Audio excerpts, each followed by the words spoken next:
The ambient occlusion implementation in Arch and Design has a pretty interesting feature which will allow you to achieve a effect very similar to Final Gather, and that's called use color from other materials. You'll see it here. So in this example, I've completely disabled Final Gather, and this is a rendering with no Final Gather and just the default setting for ambient occlusion, which is use color turned off. Let me make a clone of that so we can compare these two. So here it is. Use color is turned off. And in my white material, I'll just go ahead and turn that on and do another quick render. And if you look closely, you'll see we're getting actually some splash here.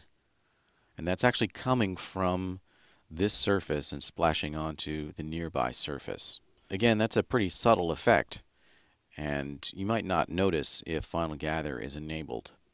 But I thought I'd show that to you because it's kind of a cool effect. And once we play around with some of our other parameters here, we can exaggerate that and make it a bit stronger. I can go around to the other materials and enable it in there too. I've got a green material. Enable it on all three and re-render. And if you look very closely, you'll see there should be a little bit of splash here around the corner. We're getting a little bit of a white line here on the red wall where we didn't see it over here. And again, that's the illusion of light bouncing from the floor and touching the wall just here. So again, that's use color from other materials, exact ambient occlusion.